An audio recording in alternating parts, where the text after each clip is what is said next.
Ako na! Ako na! My turn! Ay, karot lang.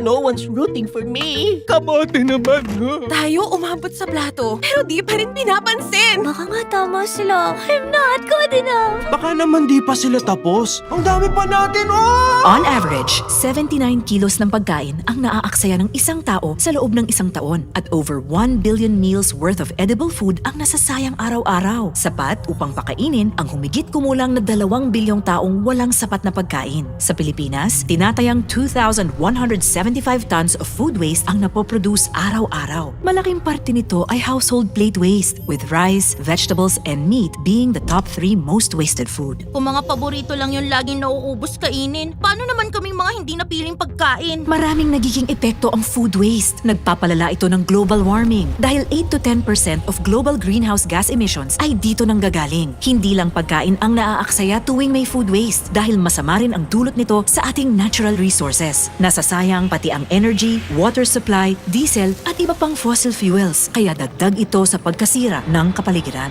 Upang makatulong solusyonan ito, inilulunsad ng Ajinomoto globally ang Too Good to Waste program. Under this initiative, Ajinomoto Philippines Corporation aims to help solve pressing issues by Promoting healthy eating. Reducing food waste. Engaging communities And protecting the environment. layo nitong magbigay ng kaalaman at mga solusyon sa food waste, providing recipes and practical tips. With Too Good to Waste, magagamit lahat ng edible parts ng ingredients at leftover food upang makagawa ng panibagong masarap at masustansyang pagkain. Iwas sayang sa pagkain dahil ang Too Good to Waste na mga sangkap pwede pa rin gamitin. Sama-sama nating itaguyod ang tamang nutrisyon at pangangalaga sa kapaligiran sa tulong ng food waste at food loss reduction. Sa Too Good to Waste, May panalong sustansya at sarap at magandang kinabukasang lasap. kasama ang Ajinomoto, you too can help save the planet, one plate at a time.